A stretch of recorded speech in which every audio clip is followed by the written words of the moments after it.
Good evening, Cecil County. I'm Grant Hanley, your political correspondent. Joining me today is a special guest. He is the County Council President from District 3, Councilman Al Miller. Welcome to the show, sir. Thank you, Grant.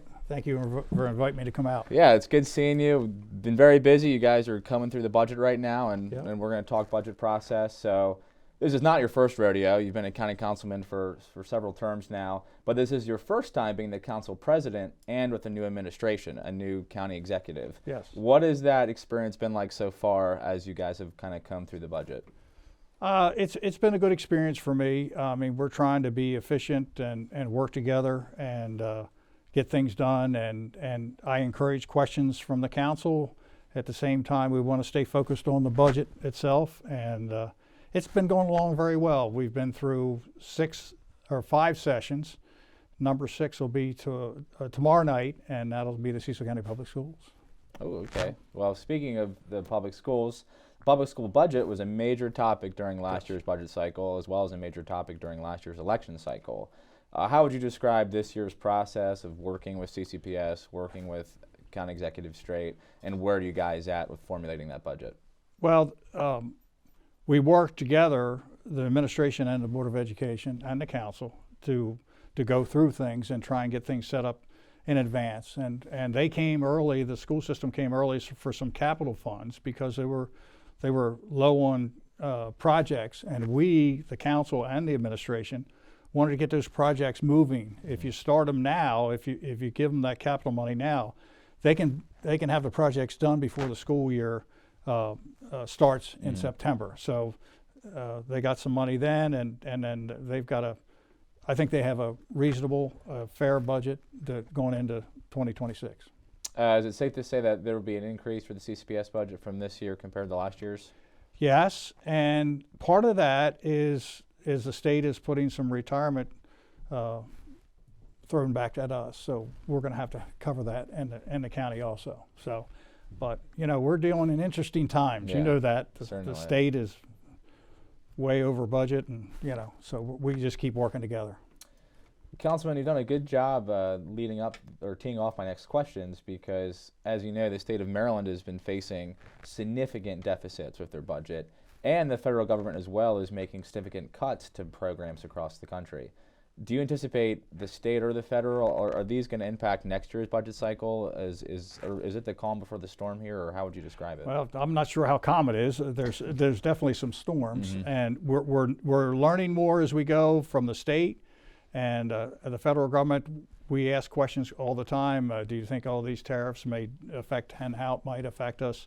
I mean, it's hard for anybody to say because we don't even know what's happening. I know they're starting to come out more now. But the state budget is definitely a problem, and it's going to be a challenge to get through that. Yeah. I know part of the state budget required that county governments take a piece of the structural deficit and foot the bill on that, and I think this year that number was around $1 million, maybe 1.2 million. Or is that a trend that you guys might be seeing over the next couple of years? Unfortunately, it probably is. I hope not. I hope we get our act together in the state level, but there's a lot of tough decisions to be made, and I have a lot of problems with. I don't have a problem with solar in general, but I have a lot of problems with solar being on Class 1 and Class 2 soils in the state of Maryland. I had an opportunity to speak with the governor who was he came to Cecil County about a month ago, and I told him, I said, you put solar on Class 1 soils, and that's the most prime productive soils in the state of Maryland. You're going to get hungry one day, and you're going to remember I told you. So I'm a regular citizen. What is a Class 1? Class 1 soils are the best soils that you can have. Those are the soils you can fertilize and lime to some degree, but they'll basically grow a great crop every year. Class 2 is the second best soils. Then you go down through all the way down to 7 or 8. Okay, sure. And then you're getting into woodlands and things like that. I'm a strong proponent that it ought to be on landfills. I think it ought to be on rooftops, especially warehouses, and I think it ought to be over parking lots. And unfortunately, the state of Maryland and MACO, one was a little disappointing because they kind of took it away from the larger counties in their growth and development core, and that pushed more solar pressure Stuck on the farmers. shore.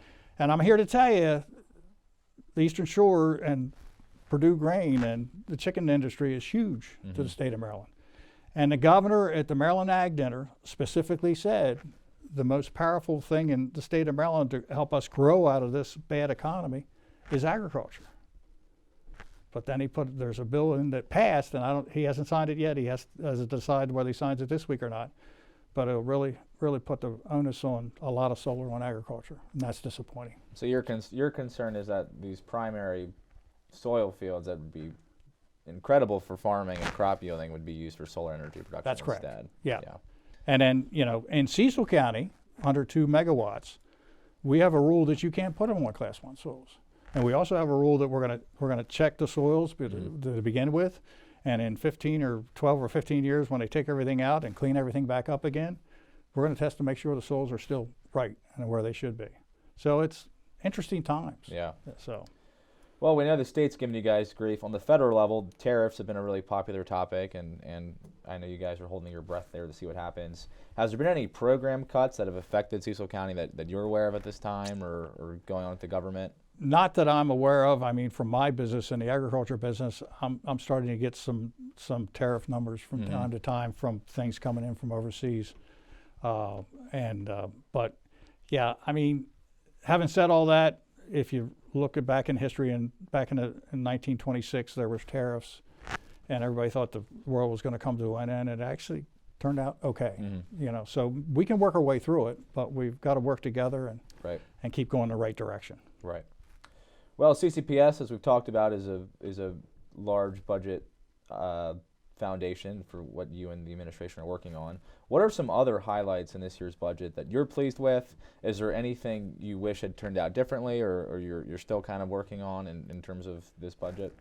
Well, we're working on a lot of things, but in capital projects, I mean, Public Works Department and Andrew Onish and Director Ham from the Finance Department worked out some great deals so we can get our federal ARPA money spent, and we're going to, that's going to go to the police training center, safety training center, and for 2 emergency management areas. So we're doing good things. They've done a great job of working together to get that money spent. Everything had to be set up before the end of December of last year. For the ARPA funds. For the ARPA funds, and it has to be spent by the end of December this year. Okay. So we're going to work hard, and we're going to get it done. We had a budget meeting with Scott Flanagan in the Department of Public Works, and he had like 7 or 8 other guys with him, and it was about a 3-hour meeting, but it was well worth it. Certainly. A lot to learn, Certainly. And I mean, I'm proud of the people that we have in Cecil County and the team we have working down there in the court and the administration building right now. It's a positive outlook. A lot more positive than federal government and state government. I hear that. That's sure. encouraging to hear. Yeah, that's it really is. So. Is there anything you wish could be getting funded, but there just isn't enough resources this year? Well, as Director Ham told me in a meeting, he said, a very wise person told me one time, a small cut, you might bleed to death. Right. So you got to be careful. And I think we're trying to be fiscally responsible. I think we're in a really good financial situation in this county, but I think we have to be careful that we know what's coming at us. And like I say, I think we have a great team, and I'm looking forward to it. I'm looking forward to the challenges and to do the right thing. That's wonderful. During the campaign cycle last year, particularly with the county executive race and the county council races, there was a lot of discussion and dialogue about the role that the county council should have in the budget. Some felt that the council didn't have enough power with the budget. Some felt like they had adequate power. As president sitting here today, how do you feel about the state of the council and their influence on the budget? I think we have adequate power.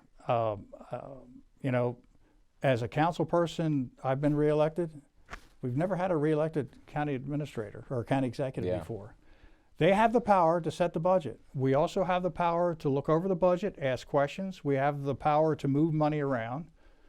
But after the budget process is over and it's passed, come July 1st, they have to come to us for all the money and all.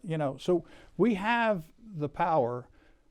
But the thing that I told people last year, and I tell them all the time, if you're concerned about something in the budget, don't wait till April 1st to come. You need to come talk to us in the council meetings. Yeah. I mean, because you saw what it was like last fall. Oh, The yeah. council meetings were full of people, and that we heard what the people were thinking, what the citizens were thinking, and that's what it's all about. You know, I feel like as a councilman, I'm the first line to go out, and when customers or citizens have a problem, they call me. And then I go to the administration and we work together to get things straight. So we're not perfect, but we're working hard at it. Well, you guys are working hard, and we'll be excited here at Cecil TV to watch the budget make it to the finish line. Yep. Council President Al Miller, thank you so much for your time today. Thank you. Really appreciate it. I appreciate it, Grant. Yep. Thank you so. I want one more thing. The big meeting's the 22nd of May. It's going to be at the county administration building in the Elk Room, and the reason for that, it can be live streamed, and so people can good. call in and things like that. So just so everybody knows. It's a great plug. Okay. May 22nd, budget hearing. It's 7 o'clock. 7 Yep. o'clock in the Elk Room. Yep. Well, thanks for watching, viewers at home. Have a good night. Thank you.